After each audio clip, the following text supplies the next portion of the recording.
And the thing I love about the Enneagram is it doesn't put you in a box. It shows you the box that you put yourself into and how to get out of it, which is so much different. It shows you these are the things that I do when I am forced with confrontation or I'm forced with a difficult relationship or, I'm coming into contact with a challenge of some sort.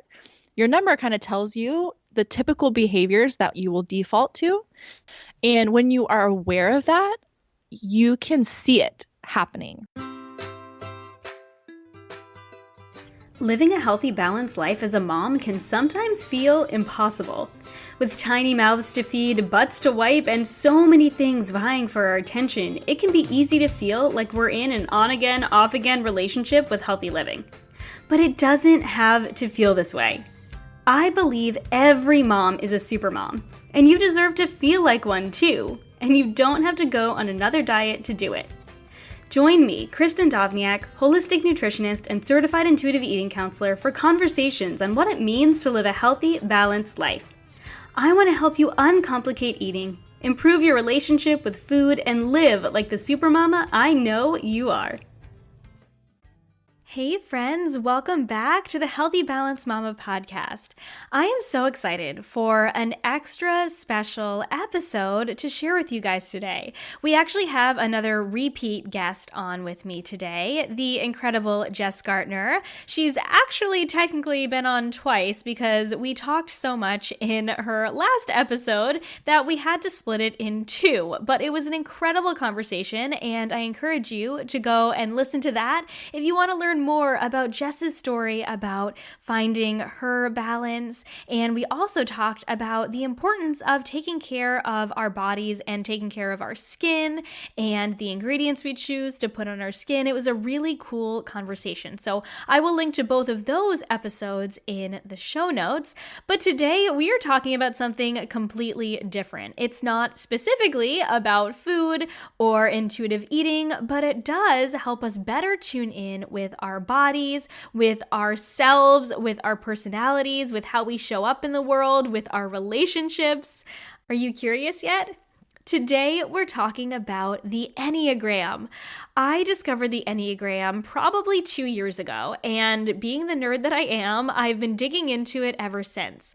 And when I heard Jess start talking about the Enneagram on her podcast, the Modern Mamas podcast, I was super intrigued. And then when she started sharing that she was studying to become an Enneagram coach, I was even more intrigued, and I told her I wanted to have her come on the podcast and give you guys a really good overview of the Enneagram and a little bit about the Enneagram and motherhood. I'm so excited for our conversation today, but I want to introduce her before we get going for those of you who haven't listened to her other episodes. Jess is a blogger, recipe creator, Enneagram 9 Wing 8 social subtype, and podcast host with a passion for real food, real connection, and sharing herself, flaws and all. A recovering perfectionist, Jess now focuses on supporting women in finding their truth through the Enneagram, nourishing their minds and bodies intuitively, and creating joy in their lives as they navigate the motherhood transition. She pours her heart and soul into the weekly podcast she co-hosts, the Modern Mamas podcast, which is a safe space to share her authentic experience of motherhood and where expert guests educate and empower women to take charge of their health. You can find her recipes, lifestyle posts, podcast episodes, and Enneagram coaching services at jessgartner.com and connect on Instagram at jess.holdthespace. When not working, Jess loves to spend time with her husband Tim, 2 kiddos, Bear and Camille, and 2 large Great Pyrenees rescues. They are her greatest accomplishment. All right, friends, this is going to be a jam-packed, awesome episode. You are guaranteed to learn something new about yourself, about motherhood, about your relationships. I cannot wait to dig in. So let's get talking to Jess. Hey friends, welcome back to the Healthy Balance Mama podcast. For those of you who are brand new listening, I had Jess on last year for not one, but 2 episodes because it was so long. But we had an incredible conversation about motherhood, balance in eating and in life, safer skincare. It was a great conversation. So if you haven't already heard that conversation, I'll put the link in the show notes so you can go and kind of hear a little bit more about Jess. But today I am so excited to chat about a totally brand new topic here on the Healthy Balance Mama podcast, the Enneagram. This is quite a different topic than anything we've covered yet on the podcast, but I'm just a tiny bit obsessed with the Enneagram, and I have loved following, Jess, your journey, learning about the Enneagram and now becoming an Enneagram coach.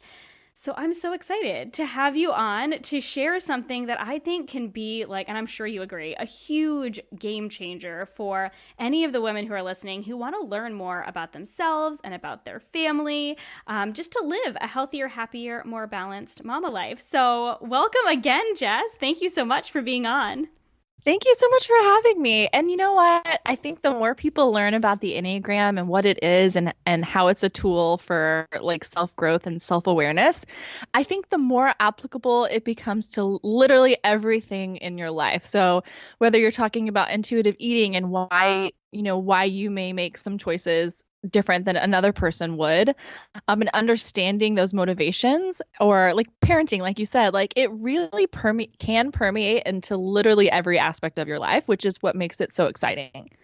So I'm here for it. I'm ready to nerd out. We were talking a little bit earlier. I have a little bit of the onset of a cold coming on, but like nothing can stop me from talking about the Enneagram. So I'm ready. I love it. I'm so excited. Well, we don't really need an icebreaker because we were just talking for a little while before, but for the listeners, I have started with an icebreaker because I think it is just a fun way to kind of kick things off. So my icebreaker for you today is, what do you drink first thing in the morning? Oh my gosh.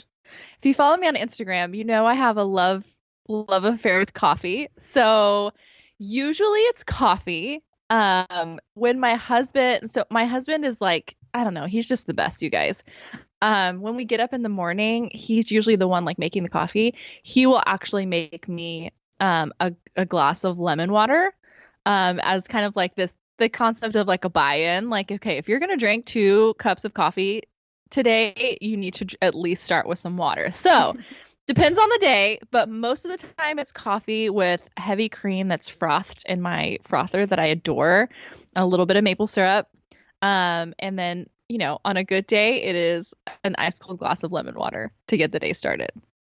I love that. Is that boring? No, that's not boring. That's actually pretty much my routine too. I usually start. I love my lemon water in the morning too, and I try to have that before my coffee. But I have never thought about. I drink my coffee usually. Sometimes I'll do a blended coffee, but oftentimes I'll just do heavy cream, and I've never thought to froth it. And now I need to try that because that sounds so good. I just have like a little stick frother. I don't have like a fancy like one that you would have on the espresso machine, but I do have a little stick frother that works pretty well. Oh my gosh. Let me tell you, and everyone needs to go check this out. See if it's in your budget. It is, I had the stick frother always. And we also have an espresso machine, but I don't use that frother either. This is like a little container. I found my friend Cassie Knable, who also has a podcast, she told me about this ceramic coated frother, because, there's a lot of like Teflon coated ones and things that can be a little bit questionable, but this is the only one I could find. It's ceramic coated. You put your milk in it, you press a button, it heats it, and it froths it like it's Starbucks froth, like a cappuccino froth. Oh my gosh, that sounds amazing. Amazing. I think it's around like $30 on Amazon. That's not too bad, but for a frother. It's hashtag worth it in every way. It totally changes your morning coffee. So I'll send you a link, or I'm sure you can find it on Amazon too, but it's incredible. Game changer. I feel like that's on my Christmas list now because we're recording just before Christmas. It should be. It totally should be. Oh my gosh, that's awesome. So first, awesome piece of advice from Jess. Thank you. That is definitely going to elevate my morning cup of coffee. All right, so let's jump into the Enneagram. So could you just start by just briefly explaining what the Enneagram is for the woman who's listening and who's like, I have no idea what these girls are talking about? My gosh. Yes, gladly.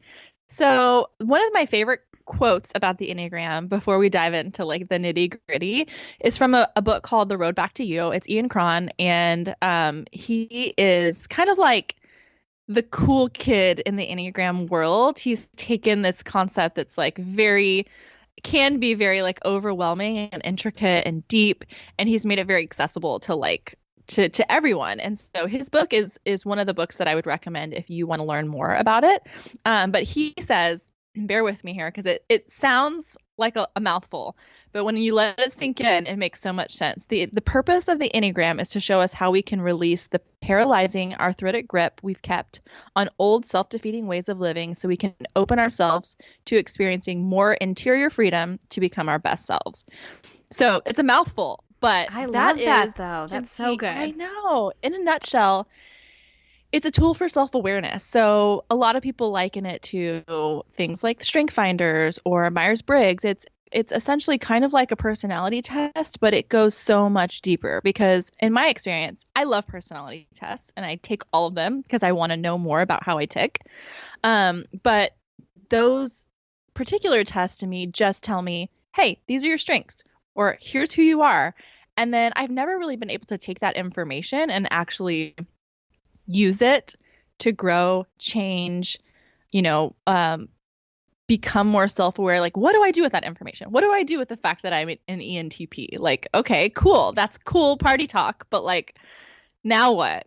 And so the Enneagram, it's kind of like your personal GPS. So it tells you kind of who you are, how you tick, and then it tells you where you go to when you're stressed and what you kind of look like and the behaviors that you display and where you go to when you're healthy and what that looks like.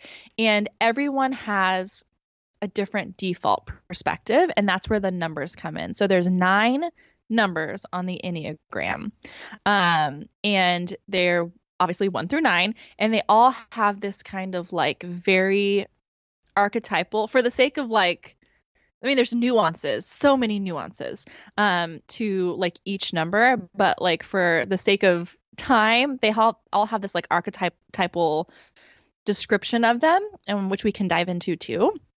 But that is kind of the Enneagram, and then in a nutshell, it's a way to get to know yourself. It's a way for personal growth. It's a way to extend more compassion to other people because you can learn. Like the eye-opening thing for me was when I discovered I'm a 9 on the Enneagram, which means nothing to you guys yet, unless you know what a 9 is. And my husband's a 5. And for a long time, like we are similar in a lot of ways, but we're also very different. And he's very introverted and very much like boundaries are very important to him. Personal time is very important to him. And for a long time in our marriage, I was like, what is it? Like, he doesn't want to go with people. Like, this is a personal attack on me. He doesn't want to go hang out in public. Like, what's the deal with this guy? And when I finally discovered, like, oh, this is not something he's doing to me out of spite. This is who he is. And when he does make an effort to go out and socialize and, express emotions, which come easily to me and not for him, that's at a huge cost to him because of the way he's wired. And it made me see him in a completely different light. So just a little personal insight to how it's really been helpful to me. Does that make sense?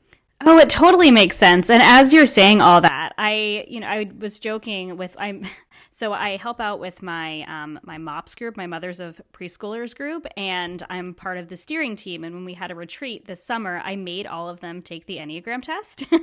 So yes. Or just one of them. I'm actually going to ask you in a second what your favorite test is. But so I had all of them take it because I thought it was a great way as a team working together to be able to relate to each other. But the reason why I wanted them to take it was because of how much it has helped me in my marriage over the last year, and just learning what my type was and getting really interested in that. I'm a 1.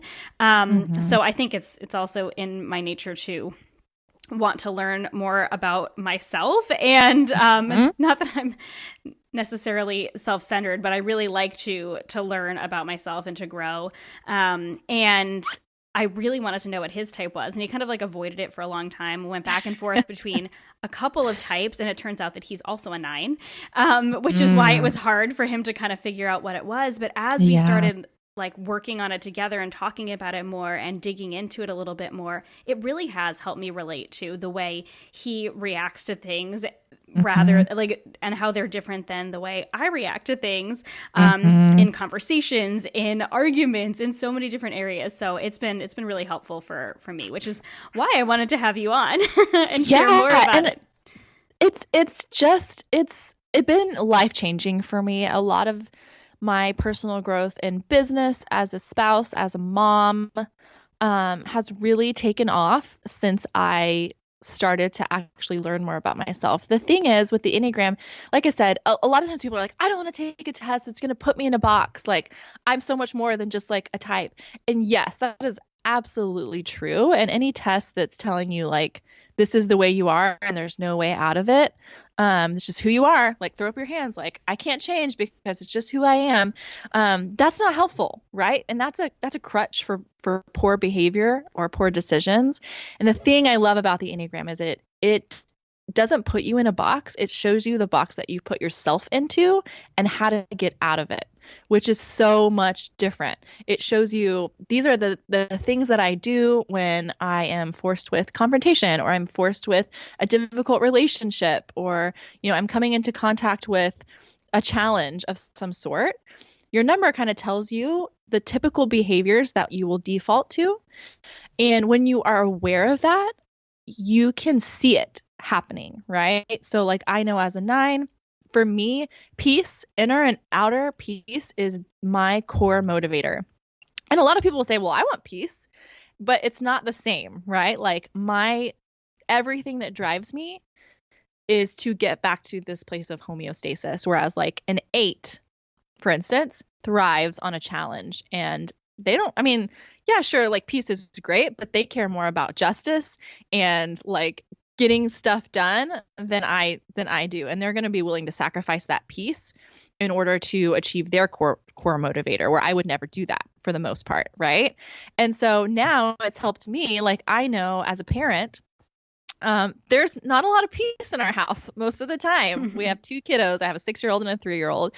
And before, I would get so triggered by conflict. And there's so much conflict in parenting, or perceived conflict, whereas I'm perceiving it as conflict, where someone from the outside looking in would say, that's not conflict, that's just life. And I view it differently, right? And so I would try and smooth over. Like, everyone's okay, we're okay, everyone's happy. Like, are you happy? Let's make sure everything's good. Until I would like blow up, because eventually, like, you realize that not everything is not going to be peaceful all the time.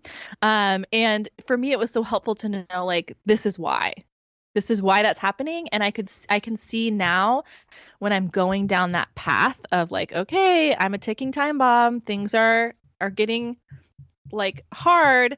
I can now see that, and I can guide myself back onto a place where I feel more healthy. And that looks different for everybody, but I have tools now. Like, it's okay. I'm feeling stressed. I'm getting out of control. I'm going to use my tools in my toolbox to get back on this path of like calmness and like, where I'm not going to explode. Sorry, I could talk about this forever. So just stop me if I start rambling. No, I love it. I want to hear more. I'm over here nodding. And I really do think like the thing that comes into my head is that it really is a tool for growth. I think the more we learn about ourselves, the more we can grow. And what I love similarly is that the Enneagram kind of shows you where you want to be, like where you are in health, like how to optimize your natural tendencies. And then also, if you're not in health, like you were saying, like how to kind of get back into that place of balance for yourself and your personality. It's not trying to fit you in that box. It's helping you grow into the best version of yourself, kind of like that description in Cron's description there too. So I love that. So I'm curious then. So if the woman, so I love, I have not actually read the Road Back to You. Is that it, right? Yes. So it's on my list. It's like in my Amazon cart right now. I need to buy it. It's on my list for like books I definitely need to read in 2020, because I've read up a lot on the Enneagram, but I haven't actually sat down and read a book.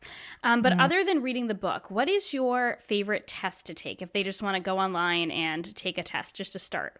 Yes. So the kind of like the gold standard, I'm doing air quotes, you can't see me, is the RHETI test. It's RHETI, Riso Hudson. They were kind of like these OG guys who like really, really, really made the Enneagram into something accessible to like the normal or the like regular population. And they've created this test. It's $12, so it is a paid version. I've taken a lot of tests, and what I will say is you can't always hang your hat on the results that you get from a test. A lot of things are going to color the results. And I will say, when you do take any test, what you want to do is answer the questions as you have been most of your life. Because again, we start to like say if I took the test, I had a hard time just discovering who I was too, because #9 problems, which we'll kind of learn a little bit more as we go through about that too. But I would take the test and I would get a 6 and a 3 and a, really, and those were, that was like the things that were coming up. And I was just like, I don't really feel like I look like that. Yes, but the motivation underneath it doesn't feel like me. And so take that with a grain of salt. And really what I would do when you get the results from any test is take those usually they give you like a top 3 or like, a percentage wise of where you fall. Start reading about those numbers. Start seeing what resonates with you, because usually when you read about your number, a dead giveaway is if you feel super uncomfortable, if you feel almost like, ugh, like, I don't like that. I don't like hearing about that. I don't like knowing that that's like me, because you feel exposed almost when you truly discover who you are. Because it's the inner motivation. That's what they're trying to capture. Whereas we can take and answer the questions on tests based on our outer actions. And there's a disconnect there, because the Enneagram is really, really trying to capture who you are on the inside, not how you're behaving on the outside. So like, for example, a 9 looks like a 3 when they are healthy and happy. And a 3 looks a lot different than a 9. They're very like go-getters. They're achievement oriented. They're very like, we got this, like movers and shakers. Whereas most of the time a 9 is like, they have a hard time with momentum and like getting started and sticking with stuff. And so it looks very different. So you want to really answer the questions based on inner motivation, not how you are at this brief snapshot in time, and how you've mostly been all of your life. So a word about the test. RHETI is my favorite. I also love yourenneagramcoach.com, which is the woman, her team is who I've done my Enneagram coaching through. They have a really great free test, which is also really awesome. That was the one that we did with my steering team, was your Enneagram coach. And it seemed pretty accurate. I mean, we all just kind of did the quick test. I had already done it multiple times.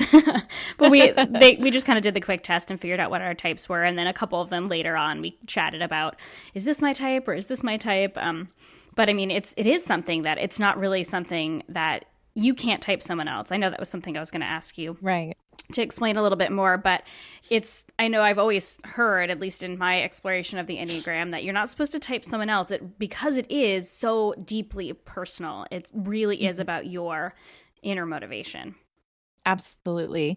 And I would say also, like, a 9 also will want to be typed by someone else because they don't know themselves. That's one of the things about a 9 is they have a hard time knowing who they are. And so certain types will seek out that like validation from other people.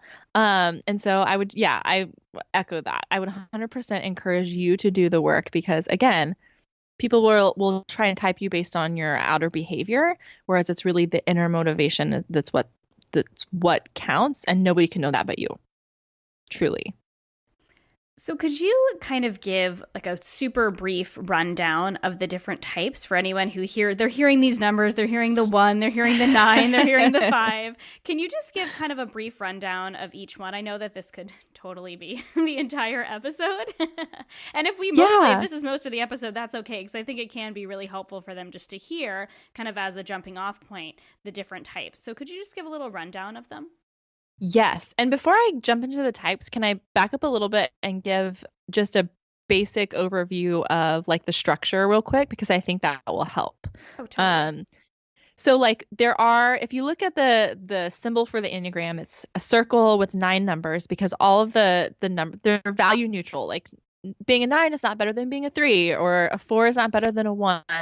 They're value neutral. They're just 9 different valid perspectives for everyday life circumstances. And so the way that it becomes very nuanced is when we start to add things like wings.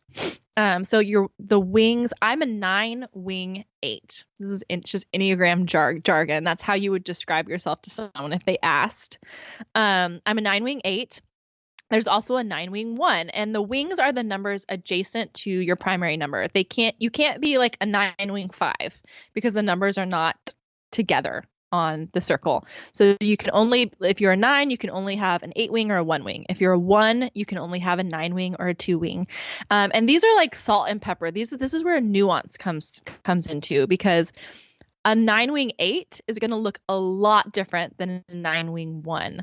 And so, it's like a plate of eggs. If every number is just a plain old plate of eggs, the wings are the salt and the pepper, and some people are going to use more pepper and some people are going to use more salt, and it's going to look totally different. It's going to taste different. And it's going to, be totally different. That's where nuances can come in. And wing dominance can really exist on a spectrum. So you can have a strong 8 wing, or you can have just a little bit of 8 mixed in there, or you can really have not a strong wing in either direction, where you're just like, I'm solidly in the 9 camp and this is where I live. But the wings are the numbers you have access to help expand yourself. If that makes sense. Does that make sense?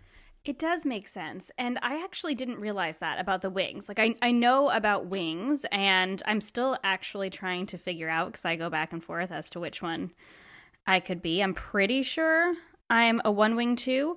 I don't think I'm a 1 wing 9, but I didn't realize that I have to do more research, but I didn't realize that you could be like stronger in one wing than the other. Because I honestly think that I stay pretty firm in the 1 camp. Maybe that's why it's so hard for me to figure out what my wing is, because I don't think I'm strongly in either direction. So that was really helpful for me to hear that too. And they also have their own archetypes. So sometimes it's just helpful to read through, like a 1 wing 2 is described a certain way. And so sometimes you can be like, oh yeah, like I do that. Like it's not always, but it's just like sometimes those wings can come out in certain social situations or relational situations, if that makes sense. Yeah, that does make sense. That's helpful. Okay. And then the other thing that makes the Enneagram very nuanced is the arrows and the lines that you'll see on the Enneagram. And these are basically stemming from your number. So like a 9 will have 2 arrows, one going to 6 and one going to 3. And that's basically showing you what you are going to look like when you're stressed, and how you are going to behave when you are in a place of health or growth. And that can fluctuate day by day, minute by minute, hour by hour, back and forth, all over the place. You can spend a good camp of your life in a healthy place and then have a bad day and start to display those characteristics. But basically it's telling you, like, for example, I use the 9 just because it's easy for me. But as a 9, when I am healthy, I'm going to take on the best qualities of a 3. So I'm going to look like a really, really healthy 3. And when I am in a time of stress, I'm going to take on the worst qualities of a type 6. Okay. So that's what it tells you. And those don't change either. That's your default. Okay. Like I said, constantly fluctuating, and that can cause you to mistype, because these are going to be outward behaviors and not your inner motivation. Does that also make sense? Yeah, that does make sense. I'm curious. This is a total personal question, but I guess I can ask because it's my podcast. Yeah, go for it. What does a 1 go to in strength? Because I don't think I've learned that. If you remember off the top of your head. Yeah, a 1 in strength is going to go to, I have it actually right in front of me, is going to go to the healthy side of a type 7. You're going to become less critical. You're going to become a lot more self-accepting. You'll be more enthusiastic, optimistic, more able to like roll with the punches, more spontaneous. You're going to be fun. So when you're healthy, you have these like sense of guidelines and structure and boundaries and right and wrong, but you're going to be able to relax a little bit and loosen up that grip on like, this is the way we do things. And you're going to be really fun to be around. Oh, that makes so much sense. Mm-hmm. Yeah. It does. And under stress, well, I can be very rigid when ones I'm can stressed. be very rigid. And very and it's more just because they feel like there's a right way and a wrong way to do things. But when we start, like, again, when we learn that there is gray area, especially for a one, and that it's beautiful to live there, it just becomes a much more rich life for you. Yeah. And when you're unhealthy, you go to four. And you can be a little bit like melancholy. You can feel kind of indignant that like people are not meeting the expectations that you have for them, and that you feel like they should have for themselves. And you can kind of turn that anger a little bit inward, and you can oftentimes go toward what we call melancholy, or like we say depression, but it's not necessarily clinical depression. It's just more like, ugh, like what the heck, like a very like frustrated sadness, if that makes sense. Yeah, it totally does. And the reason why I asked is because I was going back and forth between whether I was a one or whether I was a three.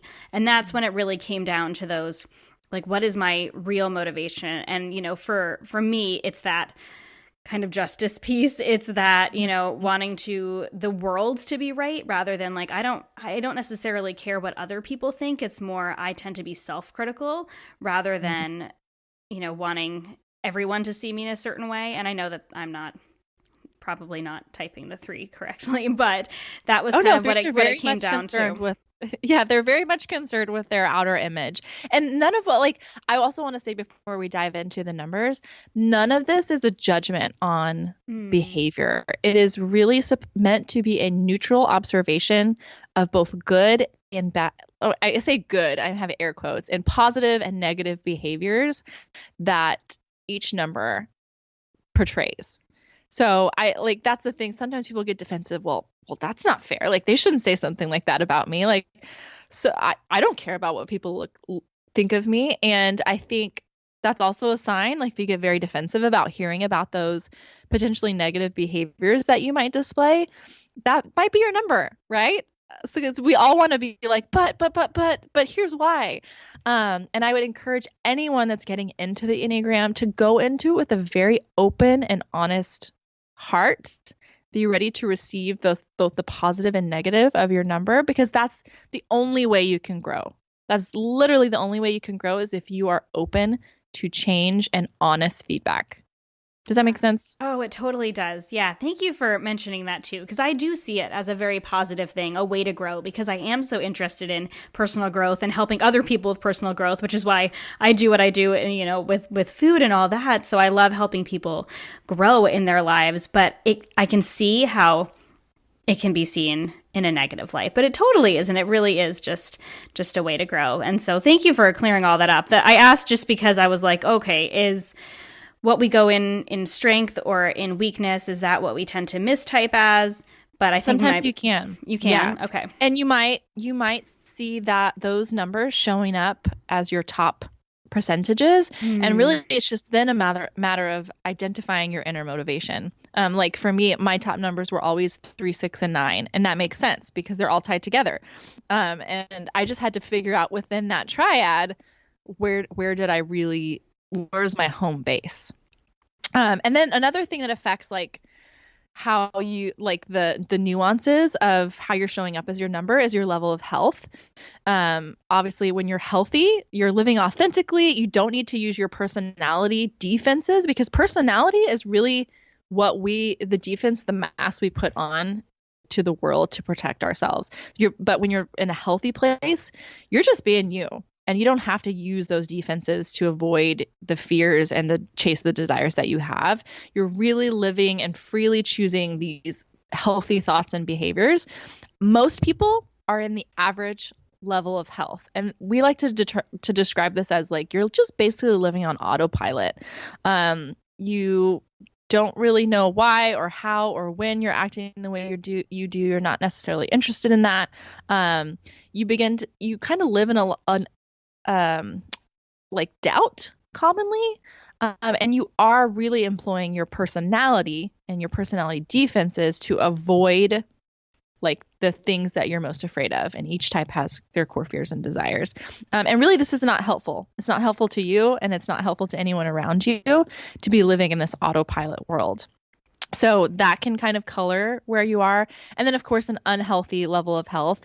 This can be varying levels. There's all the way from just like, hey, yeah, I'm not in a good place right now, or like clinical, like mental illness, which obviously the Enneagram can be helpful, but at that point, you really need professional help. So I would say the Enneagram is not a substitute for therapy. It's just another tool in your toolbox for self-awareness. But people who are living in an area of unhealth are just kind of living like they're an orphan, like they're alone. They can't rely on people. Like they have to rely only on themselves. They've forgotten that they are loved as who they really are. They're highly protective of themselves. And the strategies that they're using to protect them are generally hurting both themselves and the people around them. So that's like levels of health. And then lastly, again, before we dive in, because I know we need to get to the numbers, there's triads, and each 3 numbers are grouped together in a triad. There are the gut triad, which is 8, 9, and 1. They're very instinctive. Their emotional struggle is with anger, and they desire justice. So 8s, 9s, and 1s. There's the heart triad, which is 2, 3, and 4, and they work a lot on feeling. Their emotional struggle is shame, and they really desire significance in this world. And then the head triad is 5, 6, and 7, and they really move through the world with a lot of thought. They live in their heads. They're thinking a lot. And their emotional struggle tends to be anxiety, and their desire is for security in the world. So those are some nuances. And if you're ready, we can dive into a little bit about each type. I am so ready. I'm like on the edge of my seat. This is so fun for me to learn about. I hope the listener is as excited to learn about this as I am. Oh my gosh. I mean, it's just crazy. The Enneagram has become this like pop culture thing, but it's because it's so interesting and everyone wants to know about themselves. So let's dive in. I'll try and keep this as short as possible. And so it'll kind of be like just bullet points because I have those kind of memorized in my head for each number. But if you have questions about any of the numbers and you want to expand on anything, just let me know. Okay. So the archetype for the 1 is the moral perfectionist. And depending on who you read or the like expert, some of them have slightly different names, but I like to go with the moral perfectionist. Sometimes it's called the reformer. And so we're going to talk about their core fears, their core desires, their self-image, like who they want to be seen or who they view themselves out in the world, their weakness, and their longing for each number. And that will help you figure out who you are. But the moral perfectionist, their core fear is of being wrong, bad, evil, inappropriate, or corruptible. They really desire to have integrity, to be right, virtuous, and to be good. I'm using air quotes here. The bad part about that's all great stuff. The bad part is that it can deteriorate into really critical perfectionism, critical of themselves and critical of others. So they have to be really careful of that. They're very principled, purposeful, self-controlled, and perfectionistic. And they want to be seen as accurate, thorough, diligent, responsible, moral, correct, fair, all of that, all of those things we think about like the justice system. They're very justice oriented, but their weakness can be resentment. And this is actually anger that's been repressed. So they're not like typically moving about in like a stormy, angry way, but they can repress that anger that they're feeling when people aren't meeting up to their expectations or they themselves until it becomes this like festering thing within them. It can lead to really big frustration and dissatisfaction with themselves and others in the world. And their core longing is really just to hear that they're good,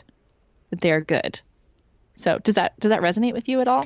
Oh, yeah, totally. I'm definitely nodding along over here. Yeah, it took me a while to figure out that I was a 1, but yeah, I kept going back to having this real core desire my entire life, not necessarily to be right, but for there to be right in the world. And then that like perfectionism, that judgment on myself and wanting to be perfect and wanting to be seen as right and helpful. And so that all makes sense for me for sure. Those are amazing. There's an anecdote. Actually, I think they actually did a study of inmates in prisons, and they typed them all. They had them take the test and type them all. I think they literally said there are no ones in prison. Oh, wow. Essentially. Or like very few, because they have a very strong sense of right and wrong. And the other thing about a one is they have what's called an inner critic, and we all kind of have that, right? Like the voice in our head saying like, you're not good enough. The ones, it's different. It's always there. It's loud, very, very loud. And so like the thing about a one is like, you don't have to tell them when they messed up. They already know, and they're already beating themselves up about it way more than you could ever, ever, ever beat them up about it. So that's like a big thing about a one, is that inner critic. Like we talked about before, they moved to a 7 in health, and they moved to a 4 under stress. And their growth path is really to realize that we're all doing our best, and that's all that's required. And if you can relax into that and enjoy life more, you're going to be a much more rich version of yourself. I like that. Good stuff, right? Ones are awesome. They're all awesome. I love them all. I love all the numbers, which is so much fun when you start to learn about the Enneagram. You realize that everyone has something so unique and special to offer to the world. Okay. Do you want me to just keep rolling? Yeah, keep on going. Okay. Type 2 is what we call the supportive advisor. Sometimes they're called the helper. Type 2s are very generous. They're the most physically demonstrative of the numbers, meaning like they're huggers. They're like walk into a room and they're like, oh my gosh, I love you so much. Here, come here. Like, let me hug you. Let me hold you. Let me touch you. And it's a very, like, it's the physical way that they demonstrate that their affection for you. They can be people pleasing, and they can be a little bit possessive too, because they're very, very relational people. Their core fear is being worthless, being needy, inconsequential, dispensable, or unworthy of being loved. Their core desire is to be loved and wanted. And this can actually deteriorate again, because everything, even good things, can go bad when there's too much of it, right? They can really deteriorate into this need to be needed by other people. They're the ones who are like, you haven't even asked them to help you move, and they're like, when can I show up? I'll help you. Almost to the detriment sometimes of their own physical health and mental health. They have a lot on their plate usually, and it usually has to do with helping other people. So that is a 2. Their image, they want to be seen as helpful, caring, warm, nurturing, altruistic, and considerate. Their weakness is pride. This is their inability to acknowledge their own needs and their own suffering. When you ask a 2, like, how are you doing? They'll usually be the first ones to be like, I'm good. How are you? They like to kind of redirect the attention back on others. And while that's a really noble, caring quality, they can really start to suffer. And they can kind of insert themselves when help is not necessarily asked for or needed. They can kind of insert themselves because it's very important to them to be needed. Their core longing is that they want to just be loved for who they are and not what they do for other people. So that's kind of a 2 in a nutshell. They're wonderful, warm, kind, caring people. They just, we all have positive and negative parts to our being. When they're healthy, they're going to take on really positive aspects of a type 4. And when they're unhealthy, they're going to take on the negative qualities of a type 8. They can become kind of aggressive and dominating, a little bit demanding. It's so funny. Oh, sorry, I didn't mean to interrupt you there. No, I was going to say their path to growth is to really learn to take care of their own needs. That saying, you can't pour from an empty cup. That's like a 2's mantra right there. They need to learn to ask for what they need and care for themselves first. It's so funny. I should have just let you talk, because I was going to say, I have a good friend who's a 2, and you're not supposed to type people, I know, but we were talking about the Enneagram, and I don't remember how we got into the conversation. She had never heard of it. And I told her to go home and take the test. And I had an inkling that she was a 2. And she is. And she said it like it was very easy. Like it was very high, and they had their percentages. Like it was basically she's full on 2. And one of the things that I had said to her that I had remembered about a week prior was that she is such a helper. She's such a wonderful human. She's such an incredible friend. She's, incredible to her family. And she was stressed out about, all of these things that she was doing for other people. And I was like, you don't have to be everything for everyone. You really don't. It's okay. You need to take care of you. And we had this whole conversation. And then it was like the week later, she's like, yeah, I'm a 2. And I'm like, that makes so much sense. So it's really helpful in knowing that like, that's the way that I can encourage her is to continue to just encourage her as, as her friend, that it's okay to take care of yourself. It's okay to be a helper, but not, have that be everything. You still need to take care of yourself so you can help other people. So, yeah. And with a 2, you really have to dig a little bit. Like, don't stop. When you ask her how she's doing and she's like, oh, I'm fine. How are you? Be like, no, really, like, what's going on? Because you may have to push them a little bit. 9s and 2s can mistype frequently as each other.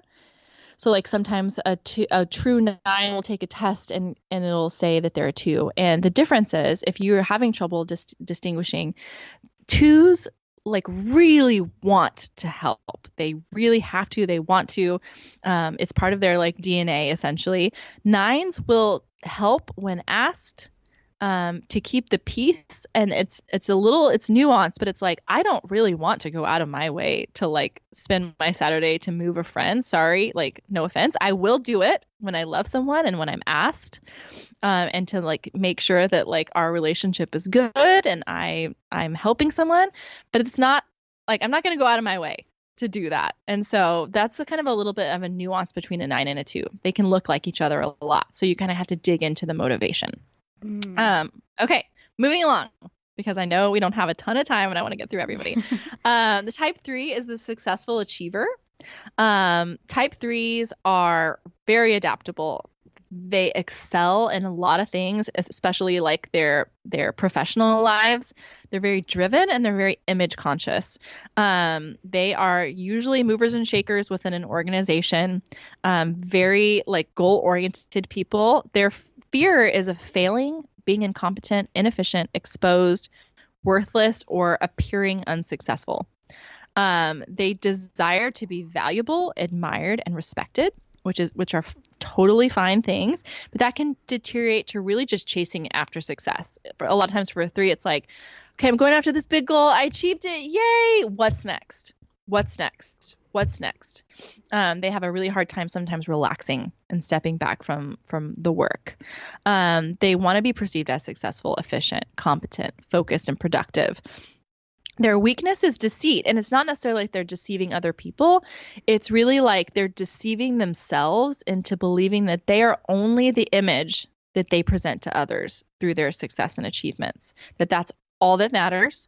And they have sometimes a hard time really tapping into their inner emotions about something.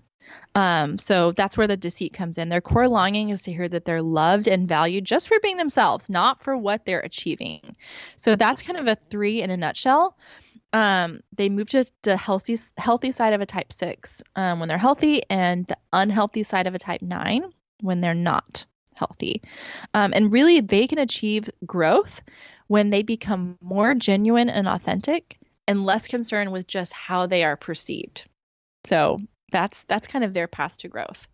Any questions about the 3? No, I always go back and forth. I'm like, well, maybe I am a 3, because some of that does describe me too. But I think one's commonly mistyped. Yeah, commonly. I have to still do more research, but yeah. I would definitely do a little bit of digging there. And the wings will help you figure that out, and where you go to in stress and health will also help you nail that down. The 4 is the romantic individualist. 4s are so fun. 4s are like, I describe it as like if someone walks into a Whole Foods and they're like, you look at the Whole Foods and you're like, oh my God, the lighting is perfect in here. These apples look amazing. Everything's arranged beautifully. A four probably designed that space. They're very, very concerned with the aesthetic and the feeling that it evokes. A lot of times they're artists, musicians. They're into very spiritual things sometimes, like yoga and Reiki and things of that nature. I mean, not all fours, but like they may have a tendency to be pulled towards those types of like professions. They're very expressive. They can be dramatic. They can be self-absorbed and a little bit temperamental. Fours are okay with feelings. They're very much okay with feelings. Their fear is being inadequate, emotionally cut off, plain, mundane, defective, flawed, or being without significance. A lot of times, fours are described, they feel like they're missing something that everyone else has. And so they really try and be unique in the world. Their desire, again, is to be unique, special, and they really, really value authenticity. And this can deteriorate into a little bit of self-indulgent nature. They want to be seen as deep and intellectual, emotional, accomplished, tasteful, and they really long for beauty and that aesthetic.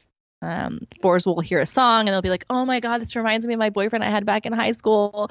They have like a playlist for their moods. I mean, all the numbers can do that, but fours will tend to kind of gravitate towards things that evoke emotion like that.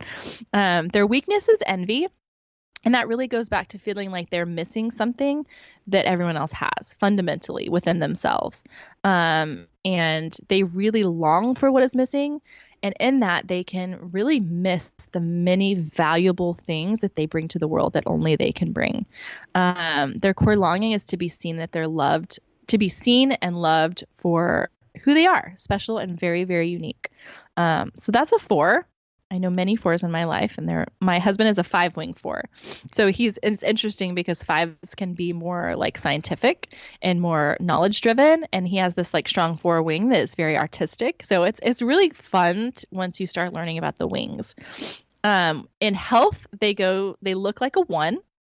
And under stress, they're going to take on the average to unhealthy characteristics of a 2. And really where a 4 can grow is that they realize that they are not flawed and they can understand and truly know that they were created perfectly unique with beautiful qualities that need to be shared with the world. That's where a 4 can really step into this rich, abundant life. Any questions about the 4? I'm just thinking about some people in my life that I feel like are 4s, but I'm not sure if they are or not. It sounds like such a lovely person and personality. So I love it. It's so funny because 4s, they're usually like, oh, like I'm a 4. A lot of people get like sad when they find out they're a 4, and that's actually a very, I wouldn't say typical 4 reaction, but it's more like, oh, I'm a 4. Like, and they're so wonderful. They're beautiful, wonderful people. I just adore all the 4s in my life. But yeah, 4s might tend to be like, oh, I'm a 4 when they figure it out, which is so funny to me. The 5 is the investigative thinker. This is what my husband is. I've heard feedback that a lot of males tend to fall into the 5 category. I actually do know a lot of female 5s on my beauty counter team, for instance. They're very knowledge driven. They're perceptive, innovative. They can be secretive and become isolated, and we'll find out why here in a minute. Their fear is annihilation, and annihilation in a sense that like they fear that their energy and like capacity for other people will be drained to the point where they will never recover. They're very much concerned with how much energy do I have to people in this world, in a world where it feels like extrovertedness and connection is so valued. 5s can feel a little bit out of place because that is not their default mode. They are very protective over their time and their resources, and mostly the biggest resource is their energy. They fear being ignorant, invaded, incapable, or having obligations placed on them. They don't want to commit to your social calendar. They're the ones who will be like, sorry, I'm not going when you invite them to do something. I still want to be invited. And actually, they probably don't want to be invited. And it's not because they don't love you. 4s or 5s are they get typed as like being like unemotional and not caring. They care. That's just not how they're going to show you they care, by spending time with you in a social setting. Their desire is to be capable and competent, which can oftentimes deteriorate into useless specialization or like chasing information that they don't tend to put into practice. Like my husband, he knows everything there is to know about anything that you can ever ask, like literally anything, screenwriting, computer design. He's obsessed with learning. And so sometimes fives can have trouble actually putting that knowledge into practice. Their self-image, they want to be seen as intelligent, private, introspective, curious, quiet, knowledgeable. And their weakness is avarice, which is kind of like greed. But what that really means is they feel that they lack the inner resources that they need to move throughout the world, and that too much interaction with others will lead to this like catastrophic depletion of themselves. And this causes them to withhold themselves from contact with others. And they really, really will hold on to their resources, minimize their own needs in order to protect this energy. And their core longing is to know that their needs are not a problem. So like an anecdote about a five is that like if we all start off the beginning of our day with 100% battery in terms of like our energy, fives wake up and they're already at like 5%. So keep that in mind. Like they're really the only number that like starts off with very limited capacity to what I call people. When they're healthy, they're going to move to look like an 8. And when they're under stress, they're going to look like a 7. And their path to growth really comes along when they develop the confidence to get out of their own mind and start to like put their plans into action, and they can connect with their bodies and their feelings because that's not a default mode for them. Any questions about a 5? I know we're kind of pushing time here. I'll let you keep going on. Okay. The 6 is the loyal guardian. There's an anecdote too that there are more 6s than any other number in the Enneagram here in the United States.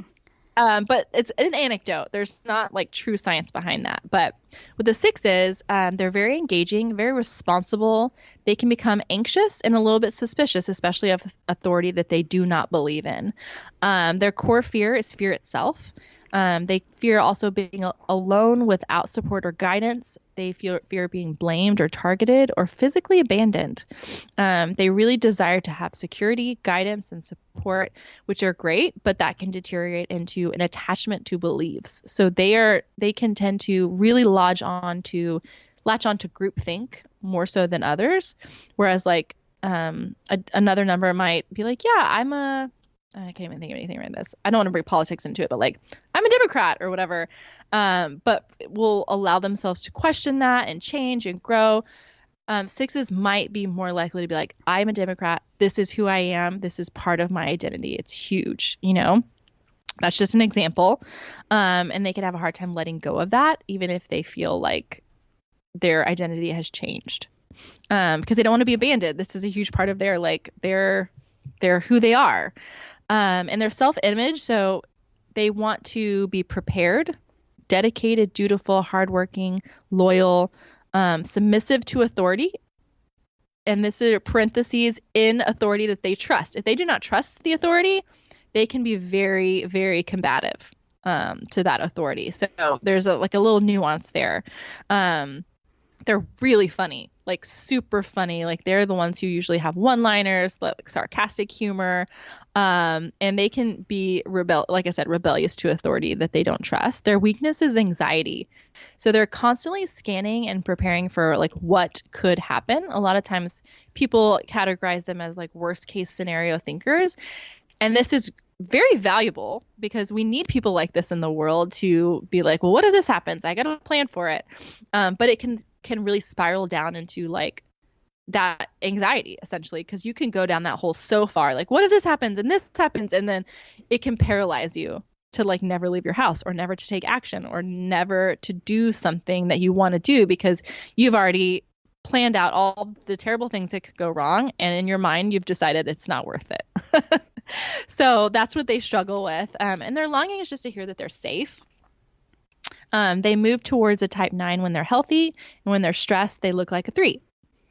They're part of that triad that I'm in.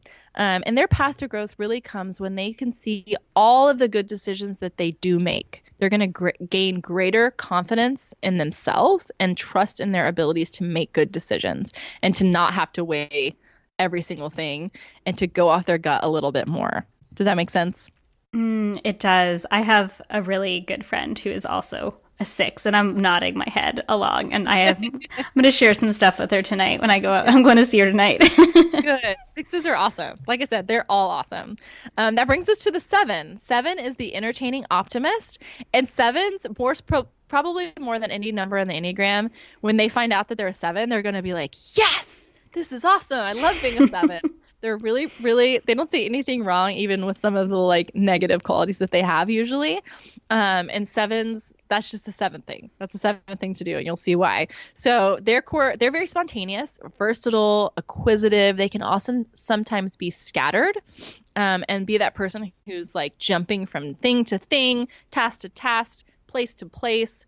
And they're really just seeking joy and positivity at all costs. That's their like MO. So their fear is of being deprived, trapped in emotional pain, limited, bored, or missing out on something exciting. They're the one where if you ask them, hey, can you come to this thing that I have planned in 2 weeks? They're going to be like, I don't know, get back with me the day before. Because really they want to like weigh all their options and figure out what's going to be the most fun for them. And they don't want to be tied down to any commitment. So their desires to be happy, satisfied, and content, which can deteriorate into that what we call frenetic escapism. So they'll chase after something. If it becomes hard or tough or challenging, they'll probably be the first one to be like, this isn't fun anymore. I'm going to do something else. So their self-image is they want to be seen as creative, fun, a visionary, imaginative, stylish, playful, and inspirational.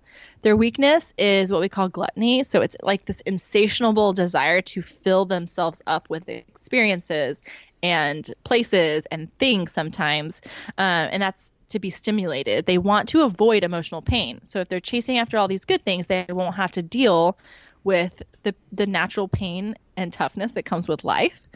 And so the bad thing is that they will find that they'll never be fully satisfied with those things and the things that they're chasing until they start to deal with that pain. So their longing is to be taken care of. And they move to a type 5 when they're healthy and a type 1 when they're unhealthy. And really they're going to learn to grow when they really embrace the ability to be still inside themselves, to know that what they're looking for is actually already inside them, and they already have so many blessings in this world. This is going to really produce a deep sense of gratitude and inner rest within a 7. So that's a 7. The 8, we got 2 more left. We're trucking through. Is the protective challenger. I love 8s.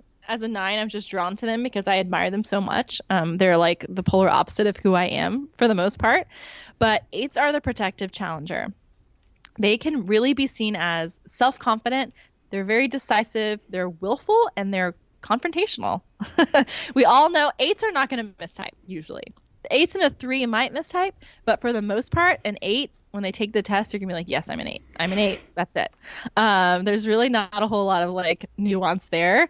I mean, there's nuance in everyone, but their fear is being weak, powerless, harmed, controlled by others, manipulated, or at the mercy of injustice. They're very concerned with social justice, usually. Their core desire is to protect themselves. So like they do not want to be hurt, ambushed. They don't want you to like surprise them with something that they view as like negative. So that can deteriorate into constant fighting and conflicts because they are going to call you out before you call them out. They're going to suss out. They're going to be the one to initiate, so they have control over the situation, versus like being blindsided by you initiating some sort of conflict. Or like, does that make sense? It does, yeah. So they really want to be seen as outspoken, direct, opinionated, bold, decisive, tough, but also compassionate. They're very compassionate people. They love, like if they see the weak being preyed upon, or they feel like something's not fair, they're going to be the first people to like step in and be like, this is not right, and I'm going to care for these people. They're very compassionate. Their weakness is lust or excess. They have a constant need for intensity, control, and self-extension, meaning like they're going to project themselves onto like their will onto you. And they want to assert themselves very willfully. And their longing is to know that they will not be betrayed betrayal is like the thing you do not do to an 8. If you betray an 8, good luck trying to get back into their good graces, because you're pretty much dead to them.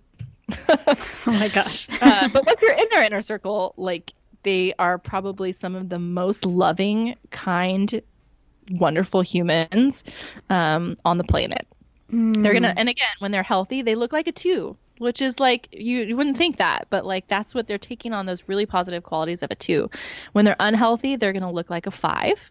And their path to growth is to recognize that any real strength in this world is going to entail vulnerability and openness with others. They're probably the least likely to be vulnerable or open with the people even that they truly love. So a lot of Brene Brown's work is going to be good for an 8 to hear and to work on. Okay, last one. Type 9, peaceful mediator. This is me. They're always last. But here we go. The peaceful mediator. And this is, 9s are receptive, reassuring, agreeable, and oftentimes complacent.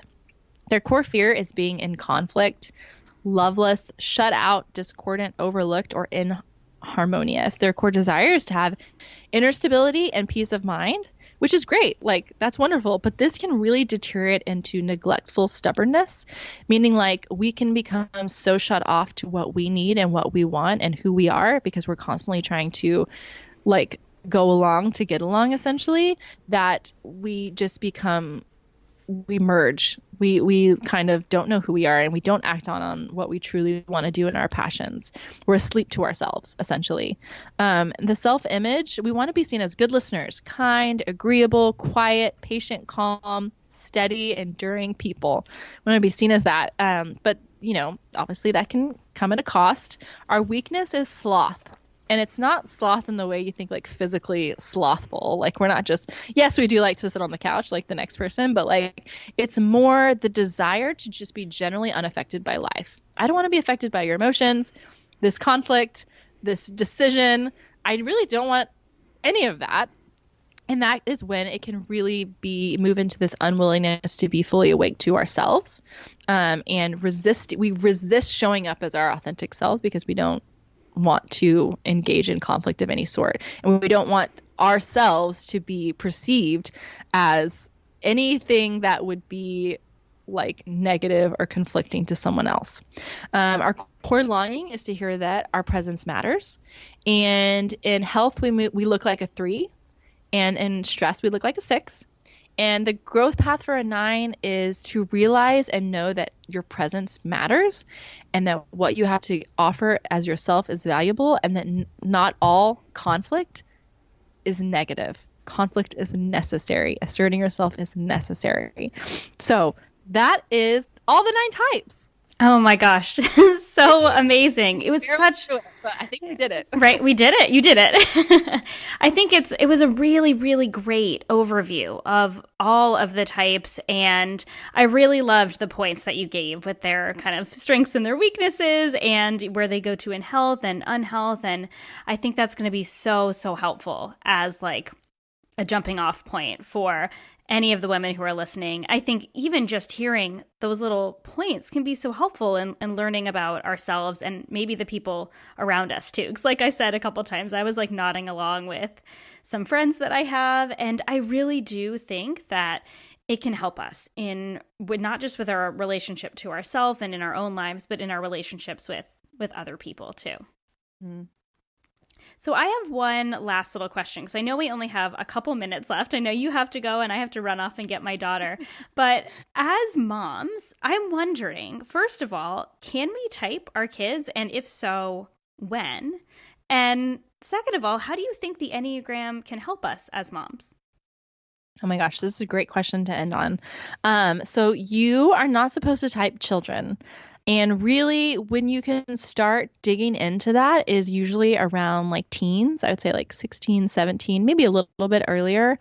And the reason behind that is up until like preteen, like 12, 13, 14, children really identify with their primary caregivers a lot. So our behaviors, the way we influence our children as we do, because we want them to do what we want them to do. I mean, that's not a judgment. It's just like Of course, we want them to do what we want them to do. A lot of times their behavior, their personality will bend to our expectations of them until they start to, and this is like, this is like science, right? They start to unmerge from us, which is around that like 12, 13, when your kids start to become different people, from what I hear. And you're like, oh my God, who are you? That's because they're trying to figure out who they are, right? Apart from who we are. And they start to care more about what their peers think than what we think, which is so sad. I'm not looking forward to it at all. But it's just the natural way of the world, and it's healthy for them. And so I would say you can't really start typing. Well, you don't want to type them. You would encourage them to like take the test and learn more about themselves. But you really wouldn't want them to do it until up to that point. But like on the flip side, like I have inklings about my kids because, babies are we're born with our type. That's another question I oftentimes get. We're born with our type. It doesn't really change. And we can use like twin examples all day long because like two twins can be completely different and they experience the same life experiences that you would think would shape them in the same way, but they don't because they're viewing them with different lenses. It's so interesting. So like I would say, don't type your kids.